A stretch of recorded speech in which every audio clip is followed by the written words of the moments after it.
guys, thanks for coming out. You ready for your childhood nightmares to show up as adults? All right, woo! All right, so we're going to bring out to everybody from Growing Up from Horror, Danny Pintauro. That's you? Yeah, you're supposed to be ready. So Cujo.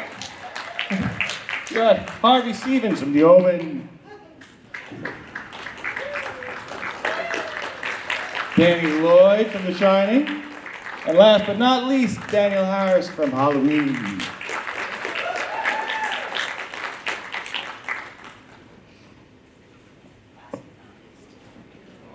No, it's not. Flip it up. Testing? Testing. Five. Testes. Oh, sorry. Okay. First of all, I'm just going to start off as, does anybody have any questions right off the bat to see if we can start there? No? Are you trying to make yourself taller? Yes, always. I'll just slouch. We're good. I need one of those tall chairs from the Like bar. those booster movie seats? Yeah, I just like sitting on my knees. Wait, I need to do that. With everybody up here, I'm the one that needs to do that the most. Any opportunity to pretend I'm taller than I actually am is... Okay, guys. All of you were child stars who became horror movie icons. What was the audition process like for your parts? We just go straight down the line. Okay, okay. The producers had seen me in As the World Turns, which I had done for a bunch of years before Cujo, and they invited me in, and I don't remember the audition at all, but the story goes that my mom and I had this catchphrase where after every audition I would say this phrase, if I get it, I get it, if I don't, I don't. It was just the way I sort of processed and let go.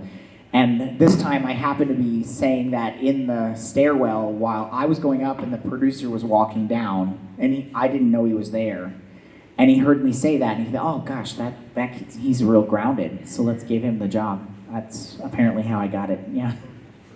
If I get it, I get it. If I don't, I don't. And that's what I tell all my students that I teach now. I mean, like, that's really, another friend of mine, just every time he has an audition afterwards, he rips up the sides, just so he can, like, let it go, you know, so. Passing grade, that's good. Okay. Thank you. Well, mine involved violence. So initially, I came out, had a small audition, and they liked me. So they invited me back to it's like a practice run, I suppose. And he literally picked me up and said, look, I want you to go mad. So pull my hair, just go crazy, and just like pretend you're possessed. So I literally got picked up, I held his hair back, punched him straight in the lip, give him a fat lip, and he put me down and said, that's the kid. I also heard that you kicked him in the groin. No, I don't know where that came from. Okay. I'm 100% certain I punched him. It's on the internet, it's true. It's true, oh yeah. I'm sorry, so God he picked help me us up, all. I fell to the floor, I kicked him in the groin, and he said, that's the kid. Okay. So, Danny, what about you? I don't remember, a whole bunch of it. I believe I was 4 during the audition process, but it was like open to the public, so it was a long process, but the short story of it is it wasn't, practicing scenes or reading any sides or, any of that kind of stuff. It was, I think they were just seeing if they could find a kid that would follow directions and keep his attention span for 5 minutes or maybe 6. And, it was a long process, but, they would bring a camera in, by maybe the 3rd audition, just to see if whoever they were trying out was scared of the camera. And so for some reason I passed all their tests and, was fortunate enough to be picked, but it wasn't acting really. It was like, could we, not program, but could he cooperate, for what they needed to get done. So that was probably the genius of what they were doing, trying to find a child actor for that movie. for The Shining. And kids have the worst habit of looking directly in the camera, so I bet you a lot of it too was like, who's not going to look directly in the camera? Actually, that was one of my best moments. Danielle, what about you? Well, this is so interesting because I've done so many panels over the last, 30 years, and they've only been Halloween. This is the first time that I've actually sat with other kid horror actors in my life, and I'm fascinated by this. It's so interesting, right? I'm so excited for this panel. Let's see. I was on a soap opera, One Life to Live, and I hadn't done any movies yet, so I just a regular audition in New York and went in, and I actually just worked with Dwight Little, the director, a couple months ago, and got to talk to him a bit about what I was like as a kid, which was because I don't really remember. And I just remember the audition. I had to read a scene where the opening scene in Halloween 4 where Jamie's on the couch asking if Rachel's her sister, her real sister. And then he had me scream, and then he wanted to see if I could cry. I was 9, and I had taken acting classes, and the way that I was taught to cry was to stare and not blink until your eyes burn. And then once it gets going, then it just happens. So, and then I think the final call back was between myself and Melissa Joan Hart, actually, for the role of Jamie. So it could have been either one of us. So I just got lucky. Again, I think it's like, is she going to pay attention? And I was older and was short and looked younger and could play younger and listen on set, and maybe they can get away with a lot of stuff. So I got lucky. Cool. Does anybody have a question on you yet? Apparently, we haven't primed the pump yet. All right. Okay. So here we go. How old were you guys when you first saw the movies that you were in? I went to the premiere and I was 6, and I covered my eyes for a lot of it. Because the parts I wasn't in were very, very, very violent. Like the dog, there's a scene where the dog just rips this guy's neck out, and I could not. And since I wasn't there for that, it actually felt real. Even though I was on set for the whole thing, because I wasn't present for any of that, I actually believed it. It's so backwards.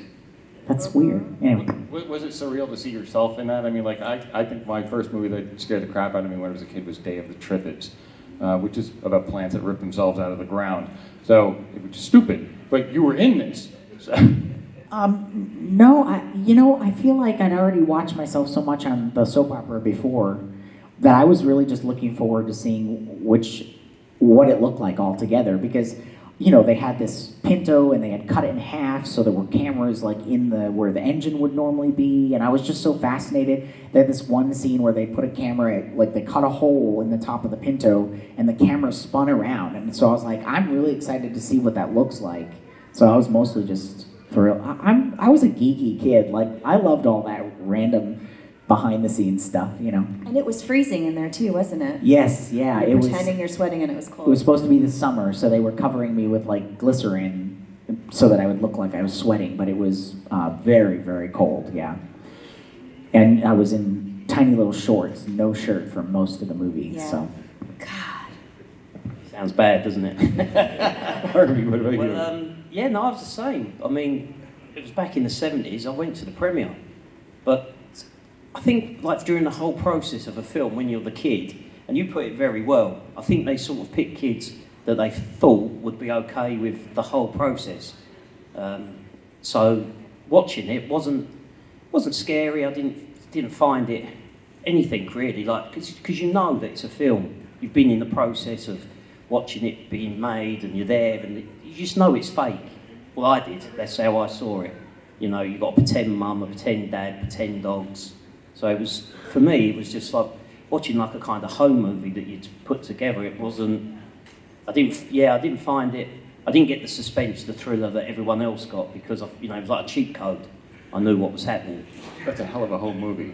Yeah, thank you. Dan? Yeah, I think Harvey's right. It's like watching, for me too, it's like watching kind of a home movie when I see the movie now. just because, you know, whatever scene it is will just remind me of something that was behind the scenes, or one of the, you know, crew members, you know, that had something to do with that scene, or, you know, what have you. It's not, you know, watching it for the story or anything like that. It's I think when you're young like that, it triggers the memories of everything else. So it's more, yeah, it's more like a home movie. Does it still trigger that stuff when you guys watch it now? Does it still trigger those things? Like, I can smell what certain things smelled like or felt like, or... I think, yeah, it's just exactly as you just said. Like, I can remember, like, for like certain scenes, you know, when they put a baboon in the back of the car, because that's how, the first time they tried to get the baboons to attack, they wasn't really that responsive, so they put food on the car. But the next thing you know, they've actually got a tranquilizer gun, and they shot the alpha male, and he's now unconscious, and they put him in the back of the car as well. So as a kid, when you see me being scared there, that wasn't acting, that was me. I was petrified. And they had a guy in the back with a gun in case the baboons got in. I mean, I don't think you get away with this now. Jesus, it's 76. no way. But and the worst thing was, I mean, obviously I don't think many people know this, but baboons stink. I mean, they stink. So I'm petrified. There's stinky baboons in there. They're all going mad and attacking the car. You know, so things like that just stick with you. You don't need to be reminded of that. But obviously, when you see the film, it's all there. It just reunites that sort of memory. So if you go to the zoo... I don't go zoos anymore. Okay. No, I'm joking. just brings you back to that memory. I mean, it's quite a cool thing to do. I mean, not many 6-year-olds go through our process. You know, and it's like a gift that keeps giving, because here I am now, the other side of the world. You know, my day-to-day life is very, very normal. And then suddenly you're put in here and everyone's, you know, very similar experiences we've had, and people have enjoyed our films. I mean, it's quite mad, really. Danielle. What was the question? Audition. When was the first time you saw the... I think I went to the premiere. I don't remember. I remember I couldn't go to the premiere for Halloween 5 for some reason. I was living in New York, so the producer, Mustafa Akkad, actually sent my mom like $5,000 and said, put on a premiere for her, and we're in your area. So we like rented a theater, and I had a limo, and you know, like the whole cheesy thing you do in 1990. Invited all my friends that were far too young to watch the movie from junior high, or actually, well, no, I would be in like 6th grade, and packed the theater in Queens, and we all watched it, and you know, it was crazy. It was really fun, though. That is the coolest 6th grade party ever. We're all like hanging out of the roof of the limo. You know, I wore some like sequined and orange ridiculous dress. I was just went for it. Does anybody have a question? The whole thing with smells, though, is so true. In As the World Turns, there was a scene when somebody set our house on fire, and my mom and I were trapped in the closet. And so whenever I smell smoke on Halloween time, I'm triggered the memory of being on set, because it was the same smoke that they used, right? So I do totally have that. What about, like, I always get it with, you know, streaks and tips. It's like an aerosol spray that's supposed to make you look like you're dirty. It's like a brown color. Every time I smell that smell, I immediately remember being on set. Yeah, that's true. Fuller's Earth, I think, is the stuff that they put on. No, it's different. Fuller's Earth is the powder that they put on you, but the streaks doesn't really have a smell, but the streaks and tips is like an aerosol spray that also looks like dirt. That it has like that, you know, really strong hairspray smell. But it's like very specific. And I remember when I came back for Rob Zombie's remake, I got in the van and Tyler Mane got in the front seat, and he had it on his costume. And as soon as he got in the van, I was like, oh my God, I'm 10 years old again. This is so crazy. Because I hadn't smelt it since then. But it immediately brought me back to that time, which was really cool. Cool. So, what was... Last year I asked this, we had a panel. And what was your weirdest fan reaction, or you know, like your weirdest fan encounter? And from, who's here last year? I can't remember my brain. They're talking about from somebody had their childhood face. It was Salem's Lot or something tattooed on someone's ass. So. Oh, I've had that. I've had a few people. Oh yeah, Pet Cemetery. Miko? Someone had Miko's face on their ass? No, I've had a lot of that. Yeah, it's not so much the arse, disturbing but to see his 4-year-old ass on someone's face on someone's. And the other thing that's, well, I don't know how weird it is, but people have 666 tattooed on them. I mean, it's not just for me, but that's quite strange, I think. Do people show? It's like, does everybody have seen tattoos of themselves? Oh, yeah. I'll get one God, done. oh my God. You're feeling a little bit left out here. I have a good story though. So like a couple years ago at a convention, there was this older gentleman, probably in his 60s, so we're like 20-year difference. And he came up to the table and he was very excited to meet me, and I'm a huge fan of Who's the Boss, and for Who's the Boss I was 7 to 15, so he was plus 20, right? And he said, I had the biggest crush on you on Who's the Boss. Oh, God. And I thought that was really awkward because he had to have been in his 20s, right? And I was like 11, 12, 13. Some things are better left unsaid. Some things are better left unsaid. Oh my God, literally. We're Wow. looking at tattoos. It's a tattoo of him on someone's leg.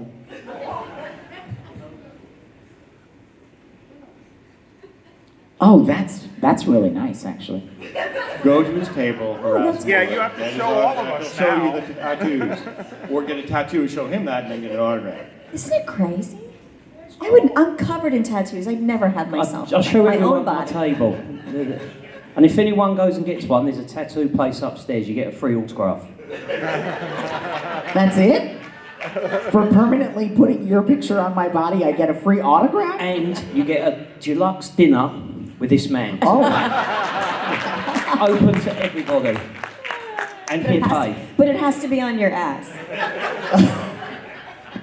So beyond tattoos and creepy old guys, what else? Any other weird interactions that you've had with people? I had a woman come up to me at Monster Mania, New Jersey, a couple of years ago, and she was crying, which is always a little bit shocking. And she had her daughter with her, and she said, she was looking at me, and she said, "This is Jamie. This is Jamie." As though I was like meeting my child for the first, like one of those. And I was like, okay. She goes, I named her after your character in Halloween 4.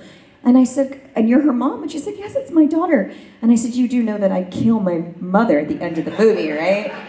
I would have probably picked a different character, but that's just me. And like she just kept laughing and crying and smiling, like it just went right over her head. I stabbed her with scissors. Why would you name your daughter that? But that's okay. So that was interesting. Just glossed over that right small over. detail there. Oh my gosh. Now, you also had access to people you'd see in TV and movies when you were a kid. Did you have celebrity crushes, and did you get a chance to meet these people? Everyone's looking at me. I mean, I still, they're definitely, there's still people when I'm at shows that I'm like, oh my God, they're so-and-so, oh my God, they're so-and-so. I don't know if it's crushes is more of like, oh my God, this is so cool and so crazy and I love it. It's not really horror though, because it's for horror movies, everyone's they're like your friends, so it's hard to kind of see them in that way, but it's the other actors that I'm like, oh my God, that's so-and-so. Barbara Hershey's here. You know what I mean? It's that kind of stuff that you're like, oh my God, that's crazy. When do you get to meet all these people? So it's pretty cool. Any other ones? I met the cast from Back to the Future, and that was such a big film for me when I was a kid. Oh, yeah. So I literally was like, wow, it has the same effect on me, I suppose, as some people meeting some of their, whatever they look up to, stars, whatever, films that influence them. But, yeah, and I met Apollo Creed. He was, I don't know what his real name is, Apollo Creed out of Rocky. What's his real name? Stallone? No, the other guy. Carl Weather. Yeah, again, I was like blown away. Yeah. It's like, God, it's Apollo Creed. I grew up shadowboxing looking at him, It's like it's just weird. It is, and then you meet him. It's funny. Cool. Now, how hard is it and was it to be a child actor? That's a very open-ended question. We got time. We were talking about this a little bit yesterday, and I love your theory, but I was thinking more about your theory, and I don't know if it's true, like for me, that I have any sort of scarring from it.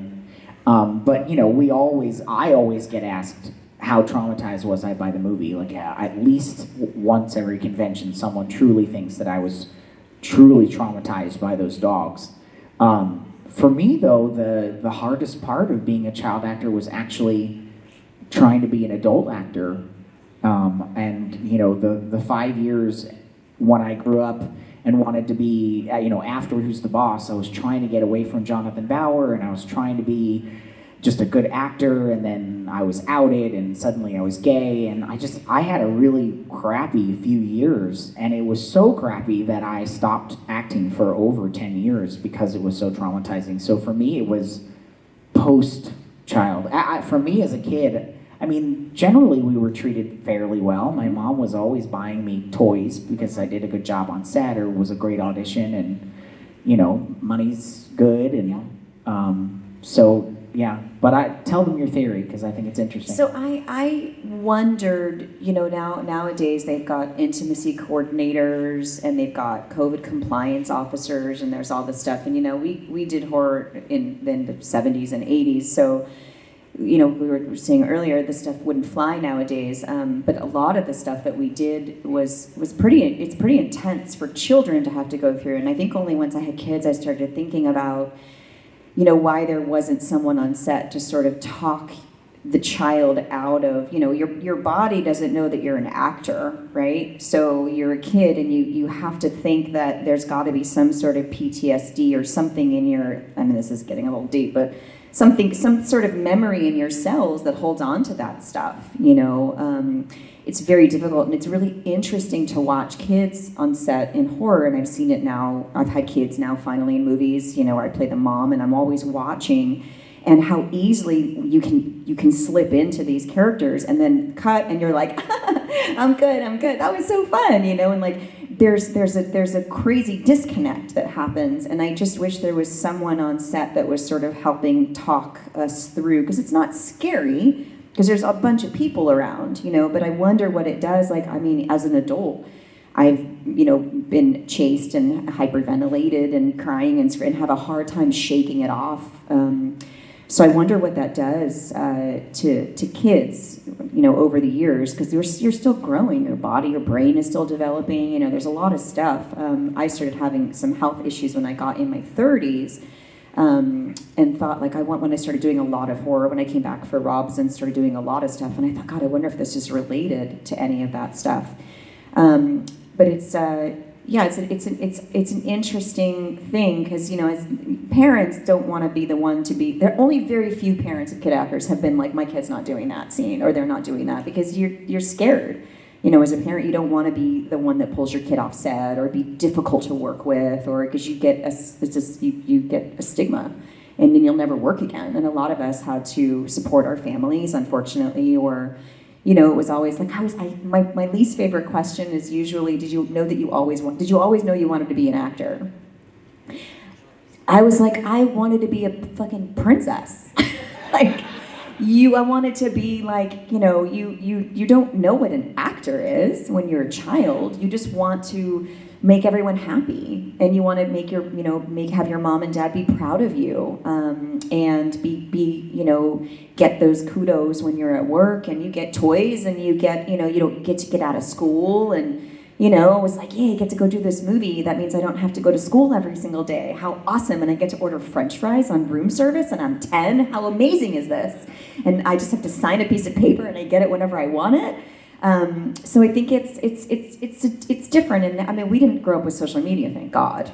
Thank God. I don't know how these kids do it nowadays. It's just fucking devastating with YouTube and parents making their kids work and all kinds of weird shit. But so I have mixed feelings. I'm anti-kids being in the business. I had a great experience on set, though. Like, my home life was a little crazy. My life on set was like my happy place. It was really important as a kid for me to have structure.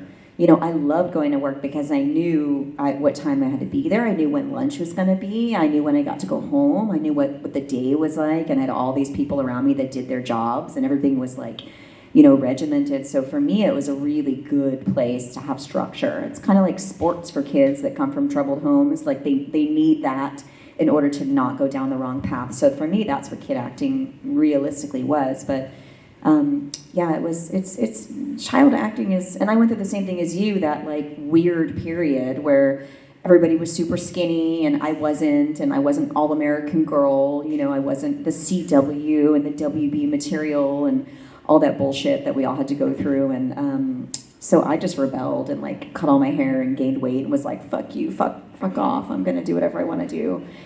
And then eventually it kind of came back and started playing, you know, more authentic characters. But there was a good 10 years where I was like, I don't know if I could do this anymore. This is too hard, man. The transition, kid actor to adult actor, either you quit or you fight through it and somehow come out on the other side. But they're few and far between, that's for sure. Well, and again, luckily I didn't plan to ask that question, so I feel much better. But I can revise that to say, after you were acting, when did you decide you wanted to be an actor? Because right here on this tape, right here at the session, we have 2 people who are actors and 2 people who are not. I don't know. I still don't know if I want to be an actor.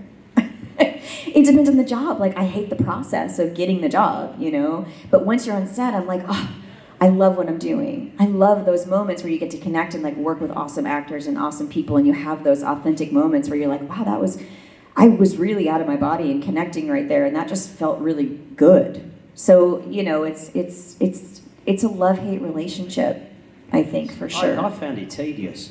I think maybe if I'd have got into it later, I might have wanted to carry it on, but to be honest, being 6 and hanging around sets all day and doing things 10, 20, 30 times, and I found it just boring.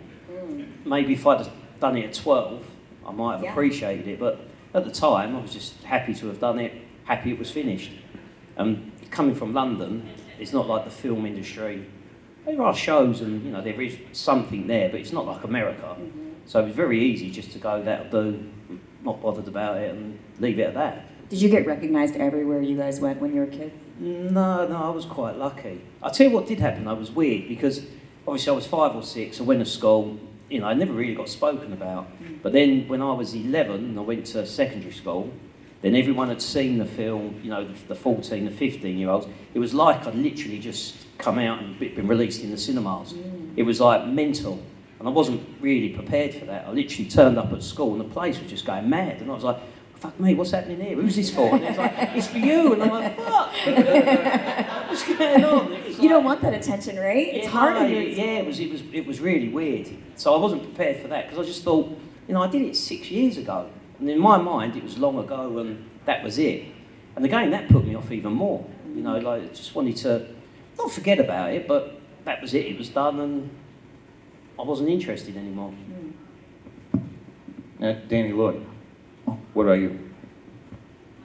There's 2 Dannys. I keep look every time you say his name, I'm like, what? And 3. I don't really remember the question, but I will. I will say that you know, being a non-actor, you know, it worked out for the best. Really, I think, you know, again, programming is the wrong word, but the way I was selected, you know, for The Shining, it wasn't acting. It wasn't an acting ability necessarily. So after The Shining, you know, I did. You know, people ask me a lot. You know, why didn't you do anything else? Well, the truth is, you know, I did audition for things, and it just wasn't meant to be. Which is, you know, fine. That worked out, you know, to be the right thing for me. So it's really just like hitting the lottery or a one-hit wonder or whatever, which I'm fine with because, like Harvey says, you know, you get to come to shows like this and meet fans of the movies, and you know, there's a lot of people responsible for the movie, and you're kind of like an ambassador for the fans, you know, and how much they enjoy the movie and things like that. So, you know, I wasn't like that in high school and in my 20s. I just, you know, I was totally stay away from me and, you know, totally nothing like that. But, you know, as you get older, you appreciate things more, and that's kind of how it went kind of full circle for me. Are you saying we're old? Is that what you're implying? I'm old. I'm No, not we are saying old. anything. The interesting part for me was that my parents, by the time the show was starting, Who's the Boss was starting to end, we had already started to see the sort of downfall of the child celebrity and some of the mess that had been caused by that. And so they made a very concerted effort to make sure that, because that's the problem, it's the transition from the job to regular life. And if you haven't gone to school, like most of us weren't actually in school, you don't have that to fall back on. And then you're not getting jobs, and then your parents aren't making money, you know, you're not supporting your family, so they're freaking out because what do we do now? And there's this whole transition period which can go very poorly. So my parents had figured that out, and Danielle and I actually went to the same high school, but the version I did, you were going to set, and I had done my parents went to Who's the Boss and said, when I started 7th grade, they said, either you let him actually go to school or we're not coming back to the show. And so I would go to our high school from 1st period to 5th period every day, and then I would go to set and be there till 6, 7 o'clock.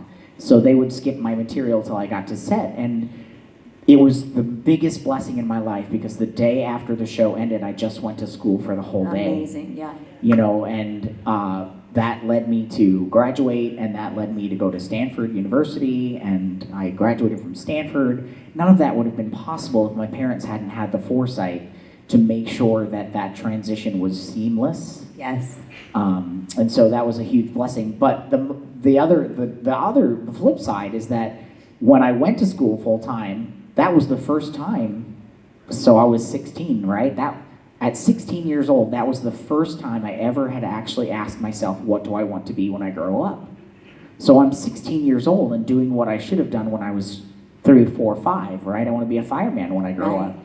And I didn't do that until I was 16, and that really set me behind in a way for life. And then the next 10 years were filled with drugs and nonsense and, Oh, yeah. you know, the whole mess of stuff. But I'm so grateful to my parents for having that foresight, for sure. So what did you decide you wanted to be when you were 16?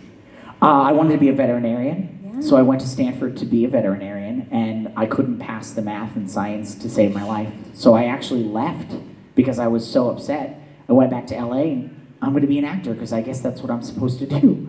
And then a few months later, I was like, wait a minute, it's Stanford University. You've got to graduate from Stanford. Go back to school. So I went and I was a directing focus in the drama major. So at least, you know, I but yeah, and then it was like 10 years of, well, maybe I want to be a talent agent. Maybe I want to be a casting director. Maybe I want to work at P.F. Chang's. Maybe I want to, and then for 5 years in Austin, I've basically been doing veterinary stuff. I finally got back into that, and I've been a vet technician for a bunch of years. But late last year, I finally had this moment where I was like, I finally again feel like I'm missing out on great stuff, especially because there's just wonderful gay characters in so many TV shows right now, and that's pretty much all I can play, right? It's all I want to play. And so now that there's actually like really great opportunities, something clicked, and I started acting again, or you know, officially in January, and my first audition back, I landed the job. So amazing. We'll see what Good for happens. you. Yeah. I don't know where to go after that. It's really heavy. So Harvey, now you also went to school. You're a financial planner. Are you went back to school? Oh no, yeah, no. I just went through school normally, like literally. I did do one other film, but it just tanked. So I haven't even ever seen it. That's the truth. But it was with David Carradine. They had a good cast. But then I just literally went to school, senior school, finished, and then I went to work in the city. I was a futures trader. But do people accidentally recognize you? They're like, hey, you're the same name as that guy that I saw as a kid. People will mention it, and they will know of it, but it's not, you know, I'm just not recognisable. So I've been blessed. Because I was so young, and I turned out so ugly. It's been good. Now, Danny Lloyd, what about you? I'm a teacher at a college, so occasionally a student will say something like after class or something like that, but it's, I don't know, it's worked out good for me. I don't get recognized. and it's kind of it's like the worst kept secret at my school. But what everybody knows is not to really ask me about it.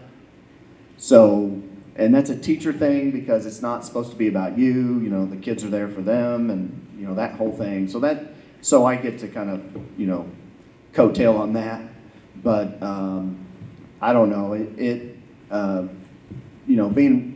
Being recognized hasn't really been a problem. I think early on when somebody up here said something about that transition. From you're not going to be an actor anymore and real life and all that stuff. Once you get over that hump, then it's everything's fine. The only problem is if somebody brings it up and are you secure about it or not? So when you're younger, you're not you're insecure about it, but so now it's not nearly as big of a deal or anything like that. And after I retire, maybe I'll do autographs at my school, but. Until then, I try to shy away from stuff like that. And you don't grade on the curve. What? You don't grade on the curve. I do or do not? You do not. I do not. Yes, I read his right, my professor. What do you teach? I teach anatomy and physiology, general biology, just classes like that. Maybe you could tutor. Now, I'm going to jump back. I realize we got way off tangent there, but I think it's good though. Is there anything that you took from the sets as a memento of doing the movie? I took everything. Everything. I took all the suits, the hats, the clothes. I took the tricycle. I took the Scout Electric set. I cleared up everything. Did you really? I swear, I took a lot. I was dressed in all the three-piece suits. I kept everything. Do you still have it? No, well, no, not now. Up until about 5 years ago, I had everything. And then some show approached me and they said, we're doing auctions. I can't remember what it's called. It was an American show. And they said, would you prepare to put a suit in? So I put that in, that sold. And they said, have you got anything else? I went, yeah, got this suit, got this hat, I got a Scout Electric set. Actually, I couldn't find that.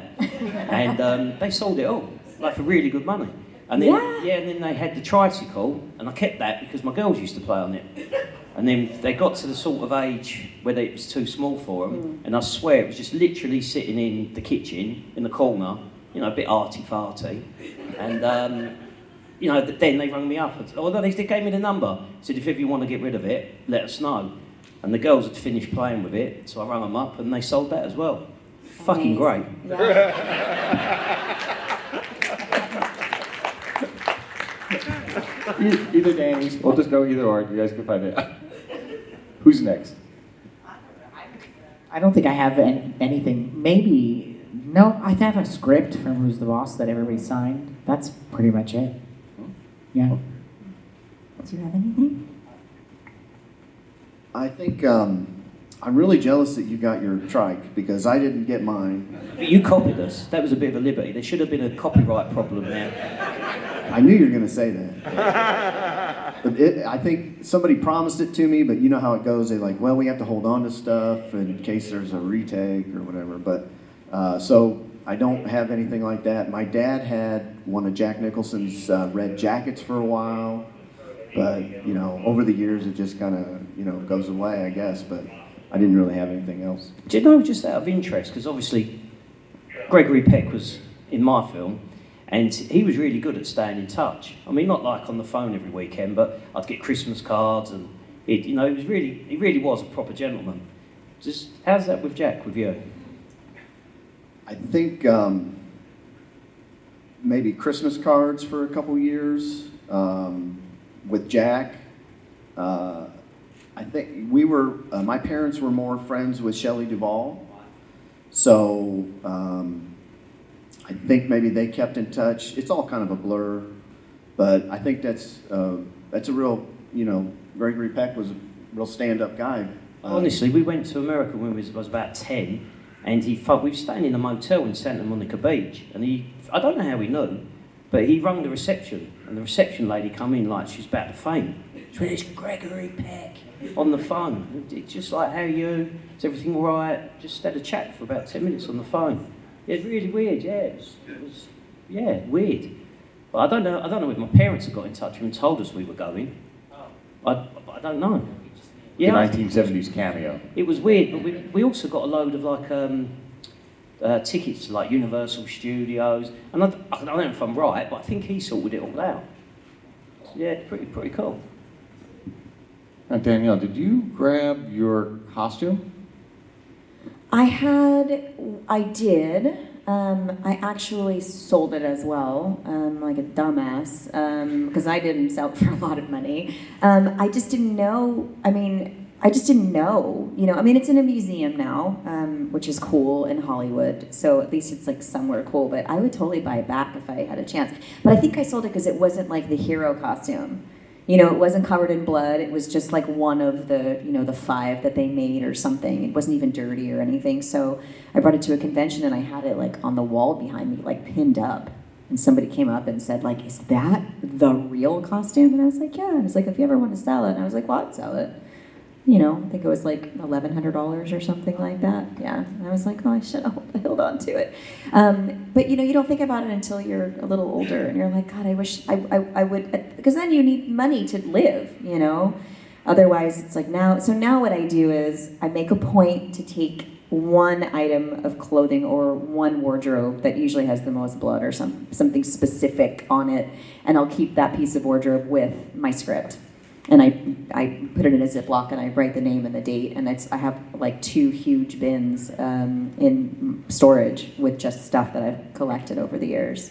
Shoes and whatever, that kind of, just the hero outfit essentially. Does anybody have any questions out here? Okay, we got a couple. All right, right down. Oh, she'll get you.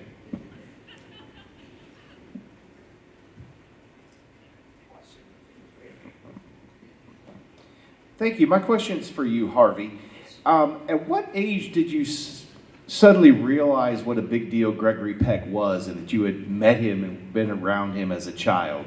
When did that sort of hit you? Yeah, no, really not until much later. I just didn't realise how big a celebrity, and it's weird because I get more questions about him than really about me. Everyone's always like, Gregory Peck, what was he like? It's every single time, and yeah, I think Jack Nicholson, that's pretty.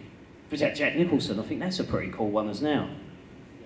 I'd love to go out for a beer with him. I mean, obviously at 5, 6, that's not possible, but now it'd be a blast. It'll be good. Yeah, it's, well, I would too, yeah. But yeah, it sounds very similar.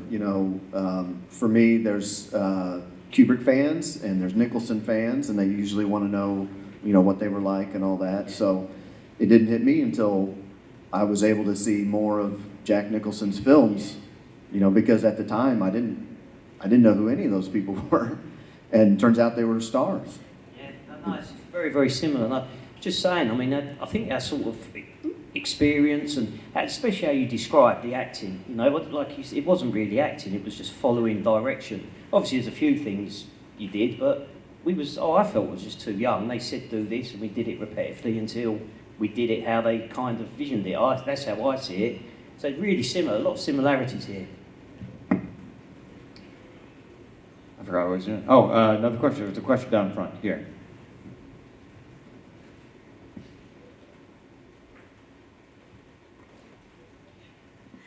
I have a question for both Dannys. For you, Danny, I think one of the scariest transitions in Cujo is when they pan down to your face upside down and you're having the first seizure. Where did you get that from as a child? Did they explain seizures to you, or? I don't mean this in a weird way, but there was some really hard acting in Cujo. Yeah. There was some really difficult stuff. And the story is just as fabulous as you might think. They gave me sort of a vague idea of what to do, and I tried it, and it wasn't really working. And I guess when I was a very young child, in the first year of my life, I had some seizures in the hospital. And so my mom came up and said, when you were young, you did it like this, and this is what's happening, and you were grabbing your neck, and this and that. And so I went back on set, and we did it again. And everyone was like, oh my God, that was amazing. And I was like, oh yeah, apparently I did that when I was a baby. And I mean, it's like, there's this, I've always said that for my career as a young actor, so much of it was really intense. I mean, as the world turns, all I did was cry and scream and, just soap opera acting. And you can't teach a 6-year-old how to do that. You can't. And it truly brings me to the idea that I was born to do that. Like there were the fates, the universe was sort of guiding me through that process. And it was just inherent. I don't know how else to explain it. There's no way to teach a 6-year-old to make you truly believe that they're dying and having a seizure. And so many people say that that's the scariest moment for them because they are, like moms especially, are just so terrified that I'm going to die. But I can't, I don't know how. It just is. That movie brings me to tears. Yeah. I mean, I don't know if it's because I have 2 young boys and I know Dee and I know you, but it's like it is just, your performance in that movie is fucking phenomenal. You did, everybody up here, I'm honored to be sitting up here with all of you guys, for reals. Yeah. And I have to say now that I'm 50, the most insidious thing about that movie is that your father was driving a Jaguar convertible and your mother was driving a Ford Pinto that hopped like a bunny. You are totally correct. That was actually a big deal, yes. Yeah. So the dad has got this fucking Jaguar and leaves us stranded at a ranch with a Pinto that barely moves. I mean, like, what's wrong with this guy, right? That was the true horror of the movie. Yeah, seriously, that is the true horror of the movie, for sure. Oh my gosh. And my question for you, Danny, is where did you get that Jack Torrance Stovington Prep t-shirt? This one I'm wearing right now? Yes. Well, a fan brought it to me yesterday. That is amazing. Yeah, because I was here in 2016 and he was wearing one. That is so cool. And then, oh, that's not it. Somewhere I'll get it to you. He gave me the information on who makes it. I'll wheel up to your table. Yes, come on, Thank see. you. I'll tweet it out maybe. Okay, cool. But- Thank you. Yeah, I had the same reaction when I saw this. But yes, Danny, my little brother had grand mal seizure disorder, and you nailed it. You're welcome. So I got one last question. Is there anything upcoming that you want us to mention because we're kind of running out of time here, and I want to. I'm going to be in a Lifetime Christmas movie. It comes out in November. My first job back after more than 10 years not acting. It's with Brooke Elliott, and it'll be on Lifetime. It's called A Country Christmas. So Who directed it? Gary and Edmund, they're brothers, twins. Got it. Nobody particularly interesting. And what time are you leaving? What do you mean? Well, just make sure they get their tattoos. Oh, yes. Yeah. I'll be here till Monday. So Yeah, you're till all Monday, good. 24 Okay. hours, everyone. Let's go. Danielle, what are you doing? What am I doing? I have a podcast that I'm doing with Scout Compton, who is my the new generation of Halloween. So we've got the new and the old. It's called Talk Scary to Me. We're having a blast with it. Actually, it's naughty and fun, and all the things that we like to talk about: sex, love, horror, all that. I did a movie. I've done a bunch of movies last year. I don't know what's taking everyone so long to get them done, but I'm most excited about a movie that I did called Natty Knox. The director from Halloween 4 and Dwight Little. He also directed me in Marked for Death right after that, but he wrote this movie and directed it, so it's my first time working with him again in 30 years, more than that, 35 years. It's myself and Bill Moseley and Robert Englund. And it's just really good. And I play a mom of 2 teenagers, which is crazy and really fun. And I had a really nice time. Again, just that sense of memory of like being back on set and doing a horror movie with Dwight Little was like crazy. Crazy, crazy. I was immediately brought back to like when he locked me in a closet in the dark so I would cry. Like right away I was like, I remember when you did that to me, when you locked me in the closet so I would cry. So that's what I'm most excited about. Cool. All right. So watch your stuff, go to their tables, see at their autographs. That's why they're here. Meet them, talk to them, ask the questions you were too afraid to ask now. All right, so let's thank to Danny Pintauro, Harvey Stephens, Danny Lloyd, and Danielle Harris. Thank you very much.